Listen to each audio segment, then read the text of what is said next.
ਵਾਹਿਗੁਰੂ ਜੀ ਕਾ ਖਾਲਸਾ ਵਾਹਿਗੁਰੂ ਜੀ ਕੀ ਫਤਿਹ Satsanga ji, welcome to another episode of Alcohol and Beyond, and can I first of all say thank you all for watching the first episode. It was a great opportunity for myself, Jazz Rai, who's been given this opportunity by the Seek channel to present the new season of Alcohol and Beyond, and your feedback, your emails, phone calls have been quite overwhelming with the help people have asked for, and also speaking of your strengths, hopes, and also your experiences through your recovery and your families, the families that have phoned not only for help but to thank the Seek channel for giving the public, the Seek community, this opportunity for them to realise what a problem it is in our community. I'm delighted to say our guest today is Brother Shaun, who also speaks of his strengths, hopes and experiences. And so before we proceed any further, let's hear what Shaun has to say about his journey into alcoholism and drug addiction. Hi, my name's Shaun. I'm 37. I'm from Nottingham and I'm a recovering addict. So, a little bit about me. As early back as I can remember, I was never really content in myself, ever really confident. I was never happy being where I was, doing what I was doing, with the people I was doing it with. I wanted to be somewhere else, feeling different, doing something different. I always felt there was something slightly wrong with me, like I didn't fit in, even within my own family. And this emotional turmoil caused me to behave in some really quite extreme ways from a very early age. I didn't feel like I could connect with other people. I didn't think other people could connect with me. I didn't know how to express this. And I thought, if you got to know me, because I didn't like me, you wouldn't like me, and you'd reject me. So I never allowed people to get too close to me, and out of all that fear that I carried, I couldn't explain to you how I felt either, because I had just a sense of shame about who I was. This just continued all through my school life. I didn't get along very well with other children. I was frequently excluded from school. Ended up in a special school for children with behavioural problems. In one school I was taught in the staff room for 3 years. And this just confirmed to me that there was something different about me. I didn't fit in, and I didn't belong. These problems that I had at school also spilled into my home life. And I guess I caused my parents an awful lot of trouble and anguish and upset. I didn't get on with them very well. I didn't get on with my brothers very well. I just struggled to be me. I didn't know really who I was, and I just couldn't feel comfortable. And everything that I did had some level of fear behind it. I still feel afraid today talking about how I feel, exposing these weaknesses and vulnerabilities. It's a very challenging thing for me to do, to come here. But I also want to say it's an honour and a privilege to be asked to come here to share my experience, and I truly hope that someone watching can identify at some level. And I'm going to talk a bit about my life in active addiction and my life in recovery as well, and I truly hope that I can pass on some of that hope that has been given to me, because for a long time I didn't feel like I had hope. I didn't know how to, if it was possible to get clean, to get sober. I didn't know how I was ever going to be confident and happy with myself. So throughout my schooling it was very fractured, frequently expelled, constantly in trouble, couldn't be settled, couldn't be trusted to engage in a civil way with the other children in the school. And the long and short of that is I came through school without ever having really learned how to connect with other people, how to make friends, and to maintain a relationship. And so I always wanted to be that cool kid, but I could never, I just wasn't that kid. And then I can remember one day one of the cool kids offering me a joint. And I was really happy that this cool kid wanted to spend some time with me, and this was how we were going to do it. And even though at that stage I'd never smoked, I'd never taken drugs, I was really anti-drugs. If that's how I was going to get to spend time with you, that's what I was going to do. And so we smoked some after school, and for one of the first times in my life I was really happy with how I felt. I felt confident, and I felt like I had a friend, and all I needed to do to have this friend and to feel confident was to take some drugs. And that's really where it started. And I spent many, many years after that trying to recapture that same feeling of calmness, of contentment, of connection, of belonging, of fitting in. And because the only way I'd ever found of feeling that way was to take drugs, that's how I continued to try to achieve that same feeling. But very quickly, in hindsight, I can see how that's how my addiction began. I smoked as much as I could get. But I didn't have the money at the time to do it very often, and alcohol was more readily available to me. And the first time I can remember drinking was actually I was staying over at a friend of my dad's, and when everyone had gone to bed, I went to the cupboard and took out the bottle of vodka, and I started to drink, and I felt good. And so I continued to drink, and I drank until I was sick all over the carpet. But I was really happy. That was what I wanted. And for years, every time I drank, I would drink until I could drink no more. And really, by the time I was about 17, it was obvious to my family that I was drinking heavily. I was taking too much drugs, and like I'd said, my behaviour had always been quite extreme. And when I added alcohol and drugs to that mix, it became even more extreme. And pretty much what started from then was because I didn't want my family to see that that's what I was doing, even though they knew that's what I was doing.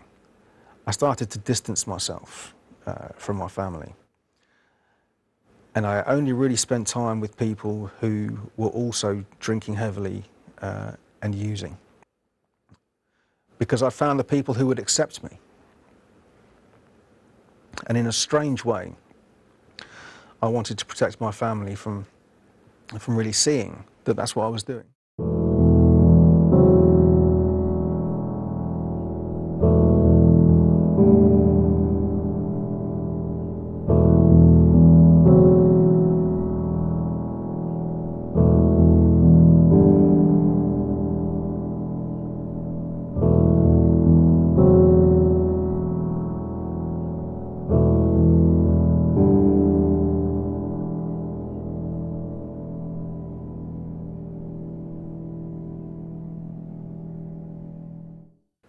I didn't want anyone to tell me to stop doing what I was doing.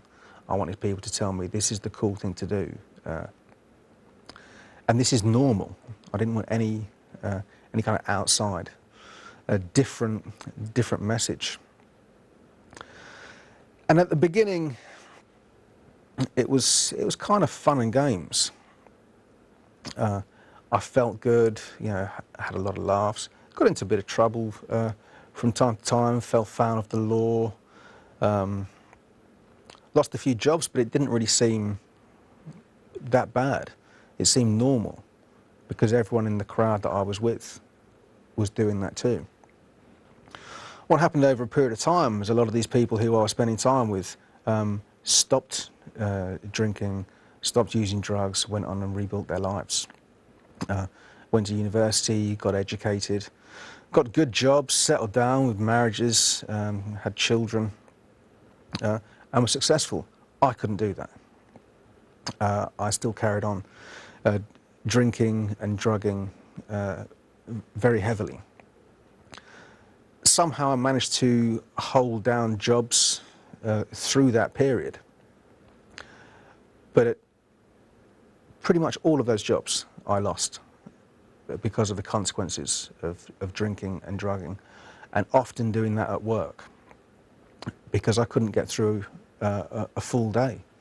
Well, I couldn't wait till 5 o'clock at night or 6, 7 or 8, whatever time I was finishing, before I started to do that.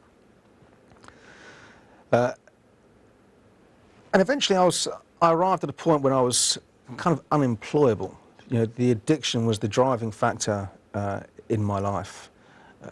From the moment I got up, I wanted to drink or to use drugs.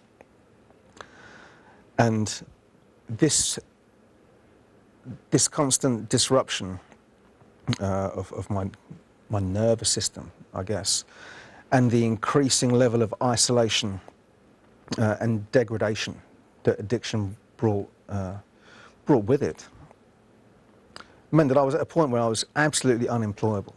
I could no longer kid myself that I was functioning in any way at all. I was gripped with a crippling anxiety. So even leaving the house was very challenging. And I'd be fearful of doing that. Even something as simple as going to the supermarket to buy food was too frightening for me at times. And sometimes only starvation would drive me out of the house to go and do that. It was a desperate state of affairs altogether. At that time in my life, I was at an all-time low. I didn't know how this was ever going to get better. I thought there was something uniquely wrong with me, and that everybody in the world functioned better than I did, felt better than I did, had more potential, more capabilities than I did.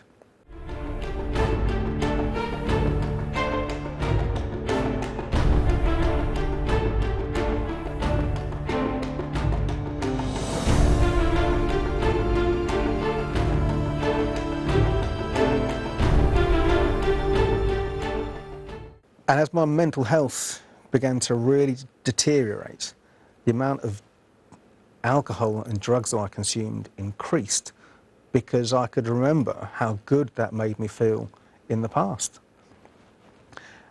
And as crazy as it seems, and I was crazy at the time, I could not make the link between the shocking state of my mental health and the amount of alcohol and drugs that I was consuming.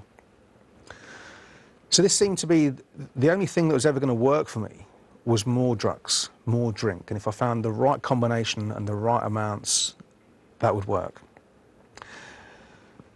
But I got to a point where they just weren't working. And if anything, they were just making things worse. And I realized this. So I tried to stop. And I couldn't.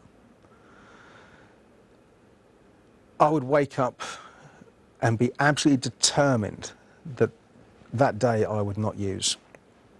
I would not pick up a drink. And often that resolve would last a couple of hours, and then I'd be doing it all over again. And this pattern continued for many years. And so I genuinely did not know how to stop. And it seemed it was impossible. And sometimes I prayed that I wouldn't wake up the following day. And the only thing that stopped me from committing suicide out of absolute despair was I knew how bad that would make my family feel. But I decided that at some point in the future, you know, if my parents passed away, that would be the point. And I would hold on until then and just try and numb the misery as best I could.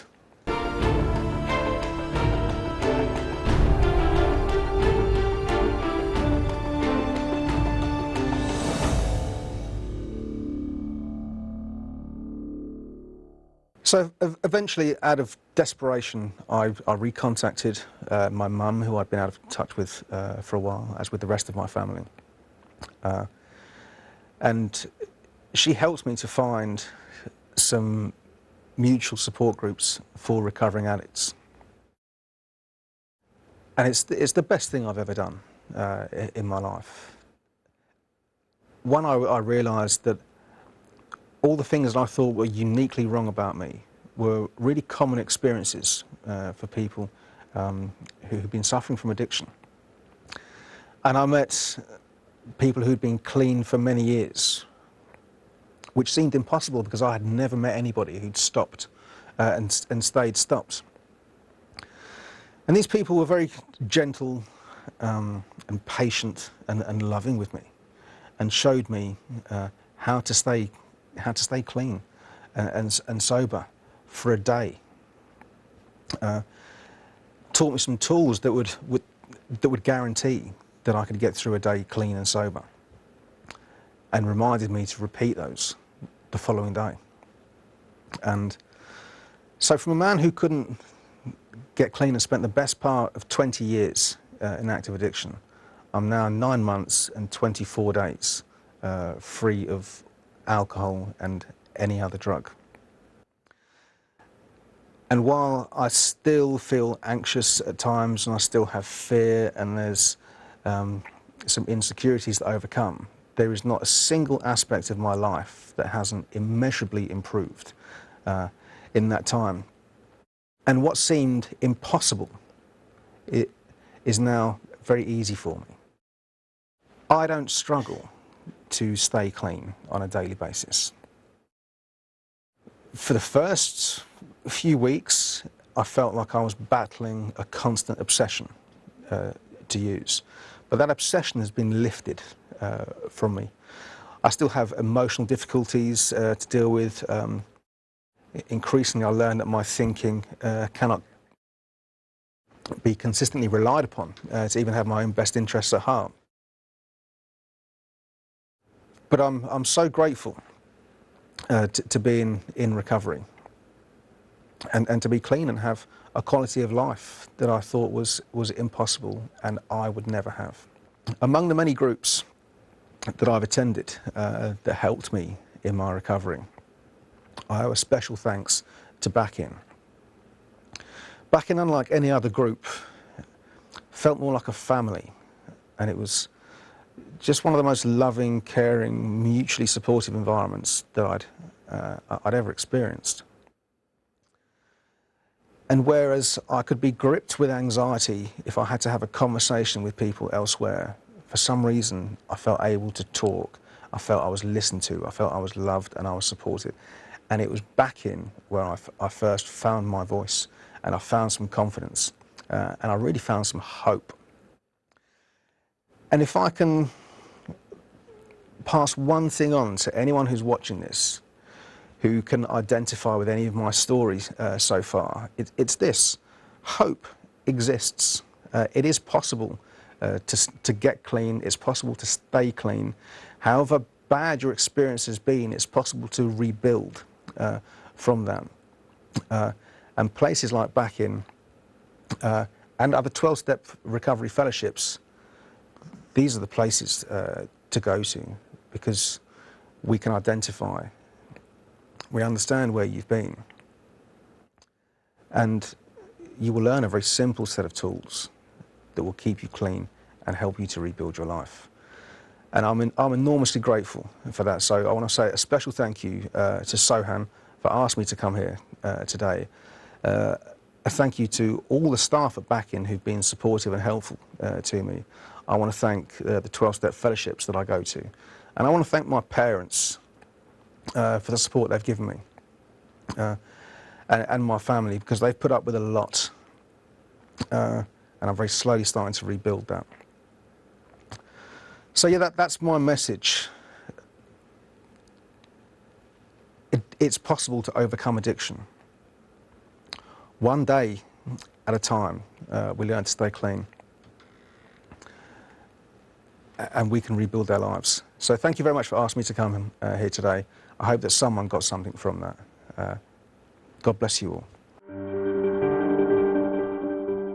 Vaheguru Ji Ka Khalsa, Vaheguru Ji Ki Fateh. Satsang Ji, that was Shaun's story on how he experienced alcohol at such a young age through his school years. Shaun, welcome to the Seek channel. Thank you very much. It's a pleasure to have you here. Can I just start by here saying you spoke of your fears in addiction when you was addicted to alcohol and drugs. How do you feel today? And in your interview, you're quite open and honest about those fears. Do you experience any of those fears today? I feel very fearful now. Having any kind of conversation that explores how I feel, particularly the level of honesty that's required to talk frankly about a life in alcoholism and an addiction. It's quite exposing, and there's quite a level of shame and guilt that comes with that. And a lot of that fear is you'll judge me. And in a way, that's part of why I was so isolated from my family for a long time.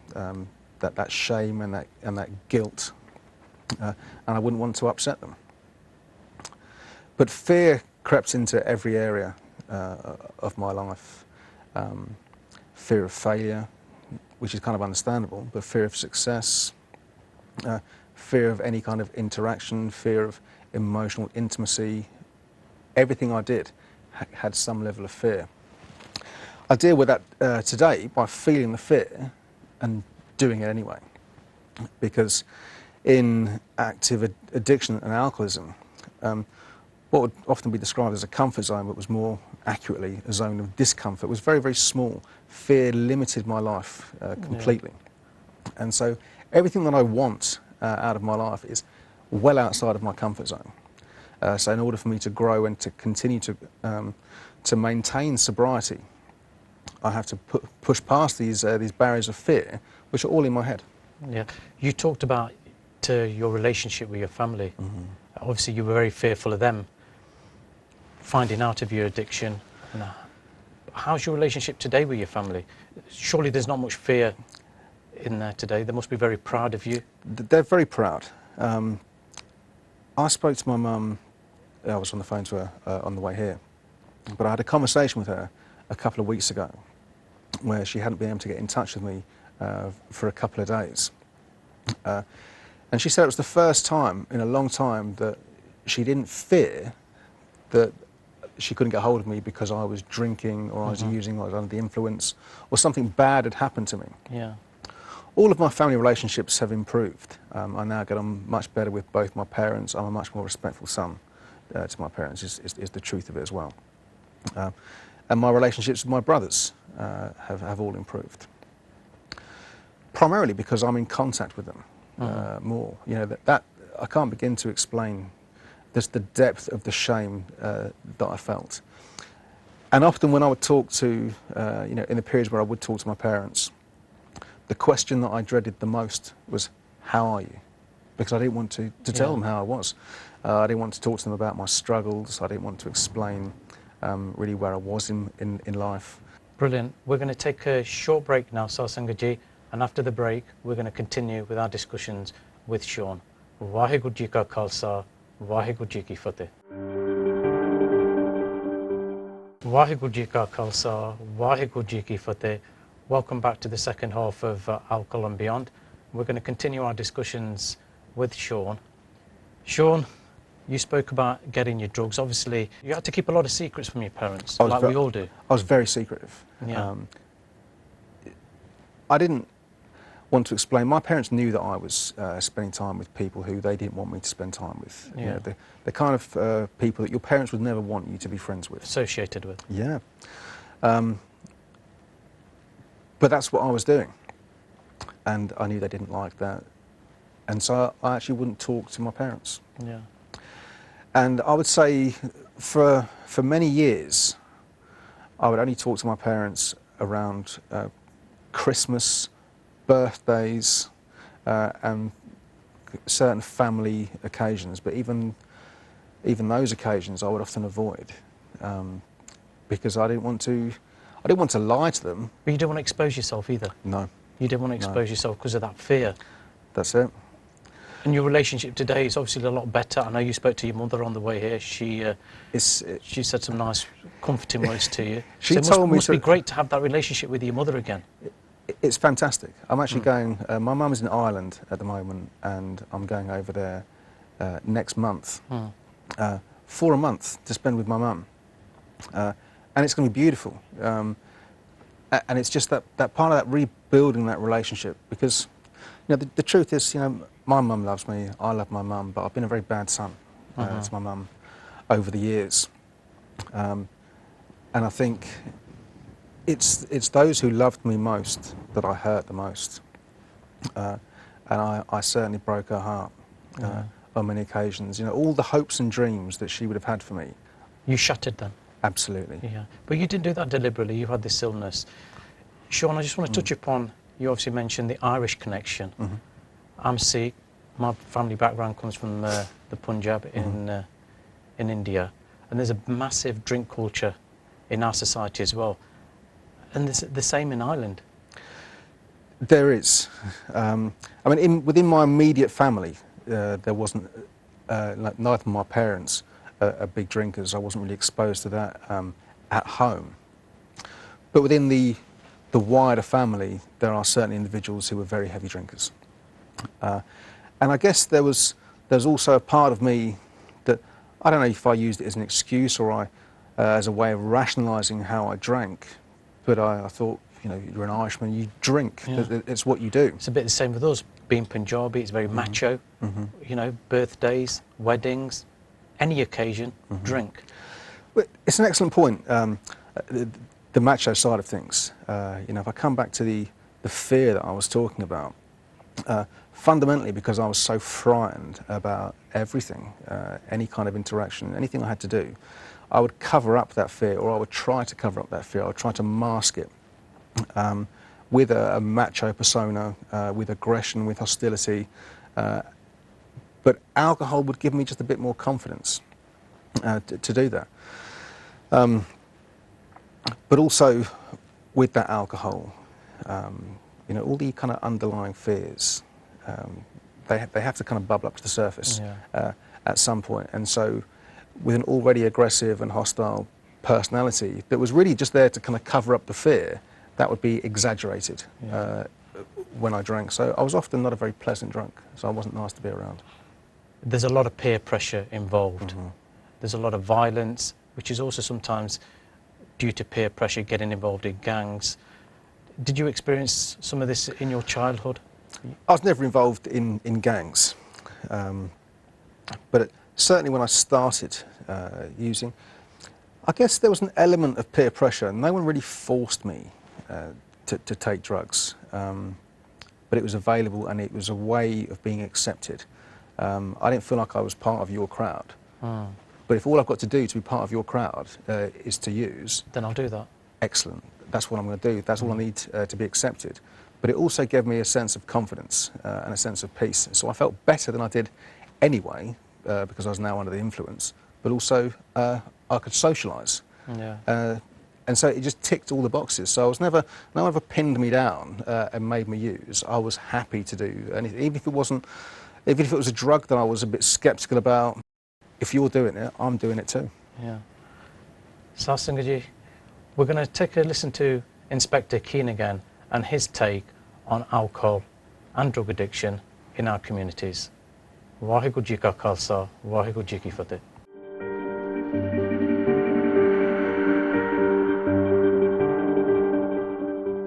My name's Richard Keane. I'm a police officer with Derbyshire Constabulary, currently based at Derby West.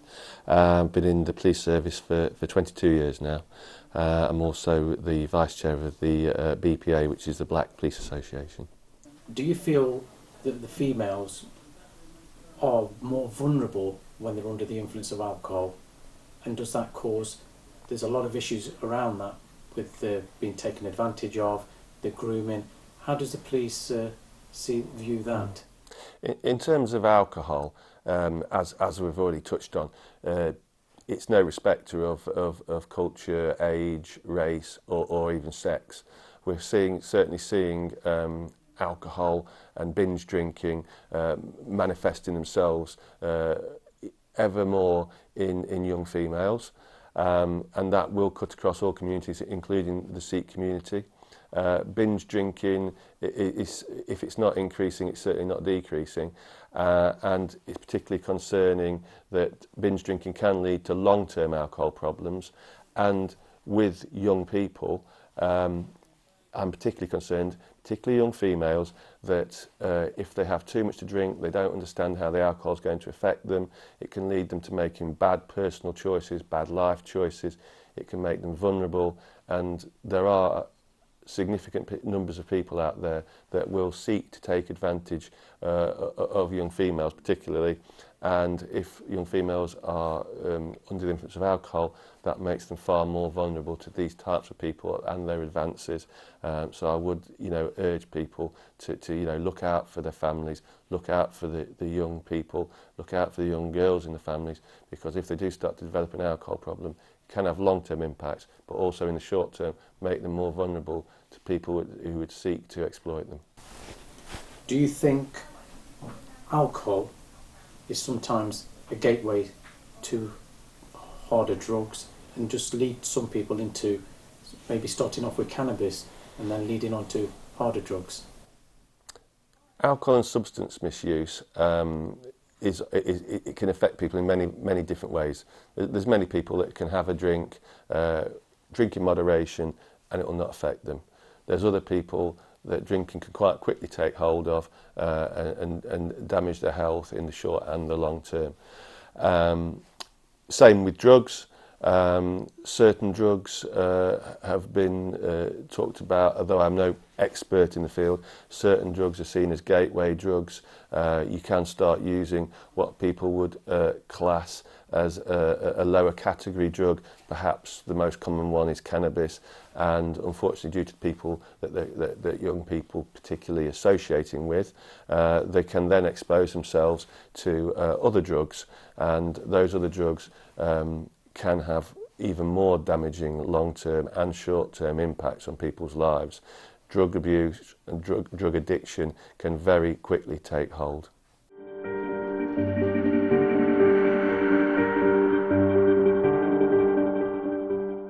Vaheguru Ji Ka Khalsa, Vaheguru Ji Ki Fateh. Welcome back. Shaun, we talk about you in your interview, mentioned the tools you have today available and the mechanism you have in place.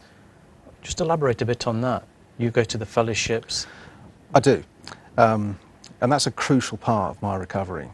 I go to 3 different 12-step fellowships that all deal with alcohol or drugs, and I go to at least one of those meetings every day. I can't emphasise the importance of having contact with other people who are also in recovery, who've been through the same kind of issues. One of the most liberating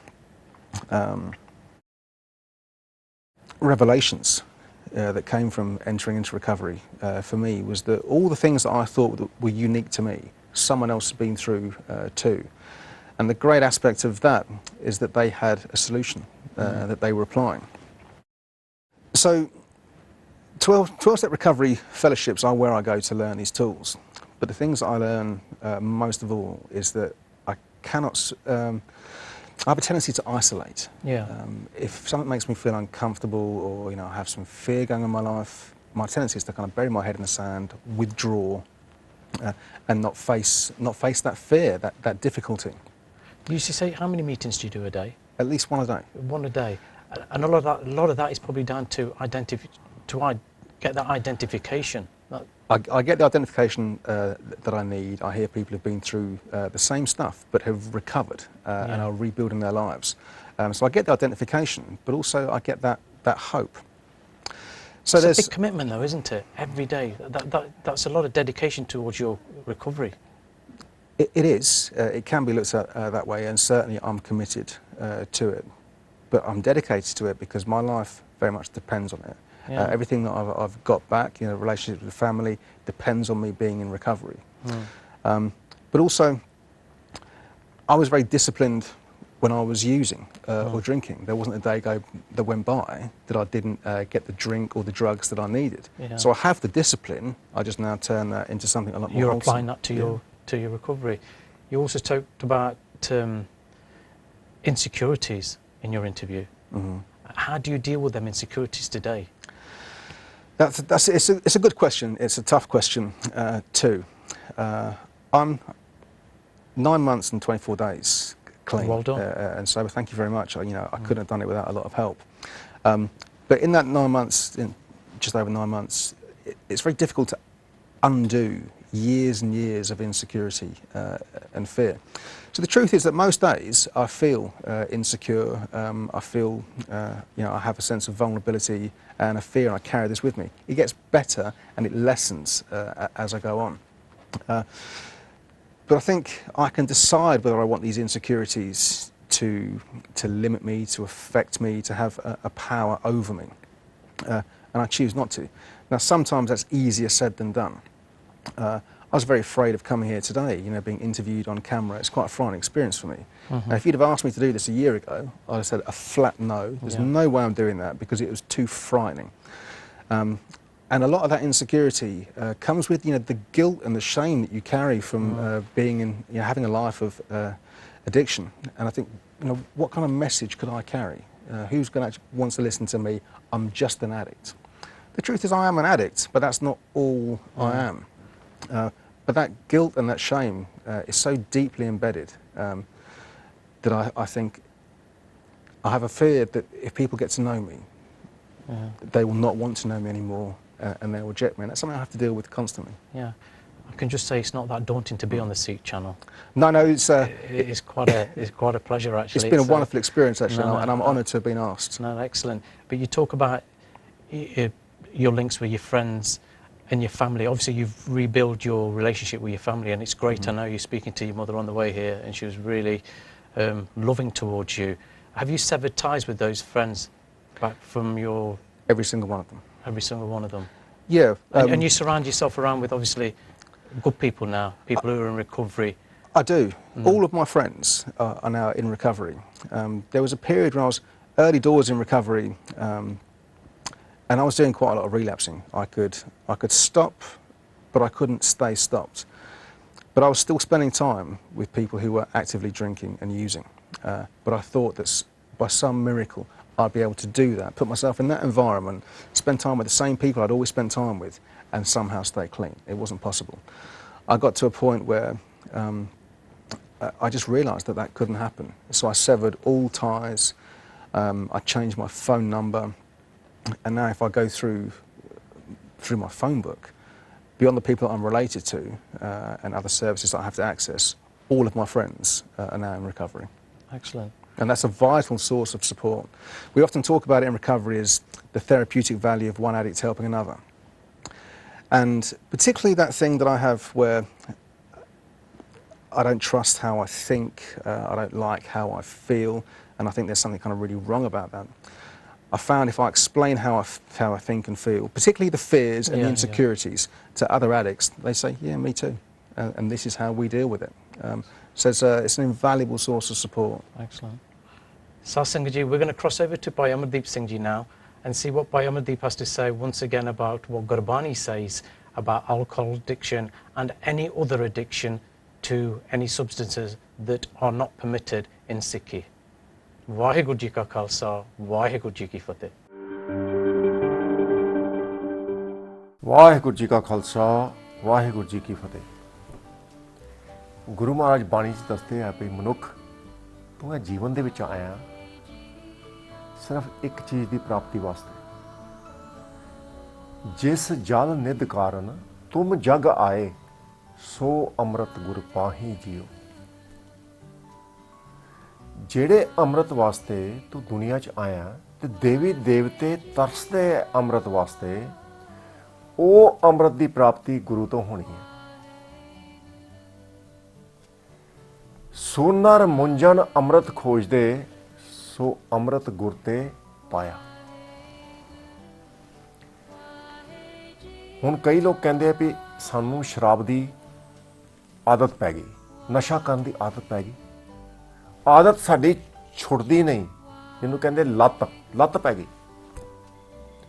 ਪਰ ਮਹਾਰਾਜ ਕਹਿੰਦੇ ਆ ਤੇਰੀ ਲੱਤ ਛੁੱਟ ਸਕਦੀ ਆ, ਤੇਰੀ ਸ਼ਰਾਬ ਪੀਣ ਦੀ ਆਦਤ ਛੁੱਟ ਸਕਦੀ ਆ ਜੇ ਤੂੰ ਬਾਣੀ ਪੜ੍ਹਨੀ ਸ਼ੁਰੂ ਕਰ ਦੇ, ਜੇ ਤੂੰ ਗੁਰੂ ਦੀ ਸ਼ਰਨ 'ਚ ਆ ਜਾਏ। ਸਾਧ ਸੰਗਤ ਜੀ ਸਿਮਰਨ ਕਰੋ, ਸਾਧ ਸੰਗਤ ਕਰੋ, ਸੇਵਾ ਕਰੋ। ਤੇ ਮਹਾਰਾਜ ਕੀ ਫਰਮਾਉਂਦੇ ਨੇ? ਅੰਮ੍ਰਿਤ ਕਾ ਵਾਪਾਰੀ ਹੋਵੈ ਕਿਆ ਮਦ ਛੂਛੈ ਭਾਉ ਤਰੈ। ਅਰਦਾਸ ਕਰੋ ਮਾਲਕ ਅੱਗੇ, ਮਾਲਕਾ ਅੰਮ੍ਰਿਤ ਦੀ ਦਾਤ ਬਖਸ਼। ਉਹ ਅੰਮ੍ਰਿਤ ਜਿਹਨੂੰ ਦੇਵੀ ਦੇਵਤੇ ਲੱਭਦੇ ਫਿਰਦੇ ਨੇ, ਉਹਨਾਂ ਨੂੰ ਅੰਮ੍ਰਿਤ ਦੀ ਪ੍ਰਾਪਤੀ ਨਹੀਂ ਹੁੰਦੀ। ਸੁਰਨਰ ਮੁੰਜਨ ਅੰਮ੍ਰਿਤ ਖੋਜਦੇ, ਉਹ ਲੱਭੀ ਜਾਂਦੇ ਨੇ। ਸੋ ਅੰਮ੍ਰਿਤ ਗੁਰ ਤੇ ਪਾਇਆ। ਮੇਰੇ ਮਾਲਕਾ ਅੰਮ੍ਰਿਤ ਦੀ ਦਾਤ ਬਖਸ਼ ਦੇ। ਫਿਰ ਕੀ ਹੋਏਗਾ ਸਾਧ ਸੰਗਤ ਜੀ?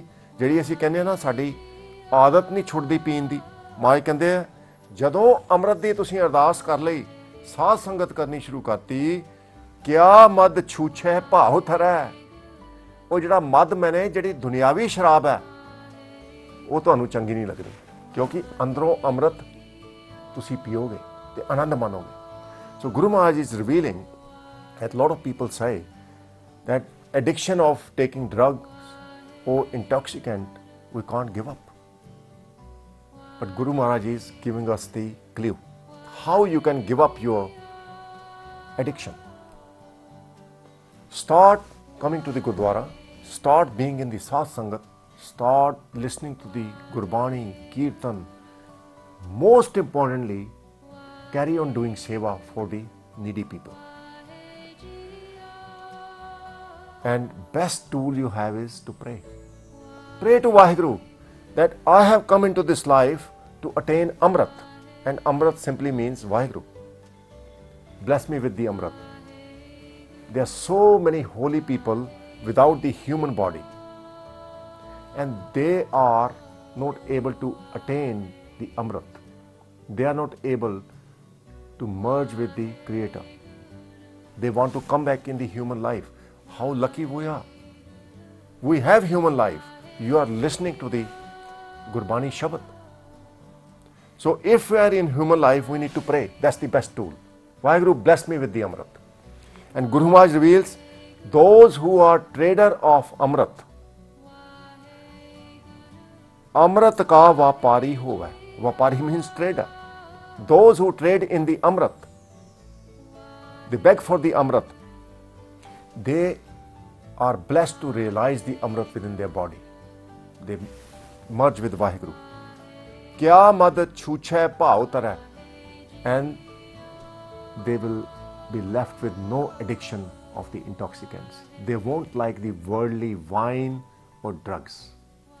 Vaheguru Ji ka Khalsa, Vaheguru Ji ki Fateh.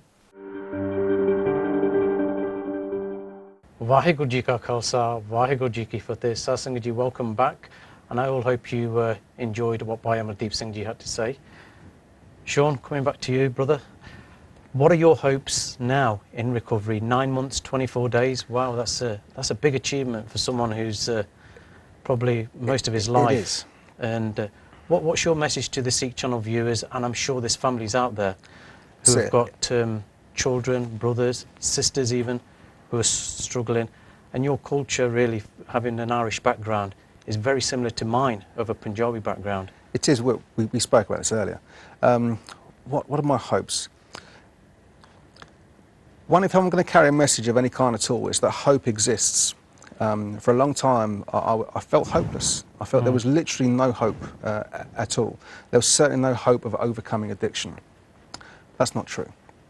It is possible to get clean, to get sober, and to stay clean and sober. What is very unlikely is one's ability to do that by themselves. Absolutely, yeah. You know, I have an awful lot of people that I need to thank for helping me to get to the stage I'm at now. But in terms of what I'm hopeful for, every area of my life that was kind of beset with fears, I now have hope. So I have hope that I can stay clean. I know there's a way, and I've been shown how to do that. So if I continue to do that, that'll work. And I have hope about you know, finding work, just improving all the relationships that I have, having a rich and rewarding life. Yeah. I don't mean in terms of like material things, but I know that my mental health has improved, how I feel about myself has improved. Every aspect of my life has improved. Your relationships with all your family, your friends, society as a whole, your relationship has improved. Well, that's it. I'm no longer a problem wherever I go. You know, one of the saddest things about my relationships with family members is that you could see they used to feel that they had to manage me when I was there, and they were always worried that I might behave in a way that was that would bring shame on them, or was out of control, or I'd be disrespectful, rude, hostile. They don't have that fear around me now at all. When I went to see my family over Christmas, they all said to me that you were good as gold. We've never seen you behave so well. Primarily it's because I was alcohol and drug free. But also I've managed to get a better handle on some of my behaviours. And because my thinking is better, my behaviour is better, and all of that is down to being in recovery, particularly 12-step recovery. It's shown me a new way of life. Excellent. Yeah. Well, Shaun, I'm sure your mother will be watching this, and I'm sure. Hi, Mum. Yeah, and I'm sure she'll be very proud of you, as well as your other family and friends. And on behalf of the Seek Channel, I want to thank you for your courage and your honesty today. Satsangaji, I want to thank all the viewers sitting at home watching this. If any of you at home have a problem with alcohol or drug addiction, please contact the Seek Channel. The telephone number and the email address is on the screen now. So contact us, we're here to help you. The Seek Channel will direct you to all of the services which are specific to your needs. And it is all in confidence. You don't have to worry about the confidentiality. We're aware of that, and the Seek Channel are here to support you. So please, please, if anyone out there is struggling, you don't have to do this alone. We're here to support you. Satsangaji, once again, thank you for watching, and join us again next week on the Seek Channel with Alcohol and Beyond. Vaheguru Ji Ka Khalsa, Vaheguru Ji Ki Fateh.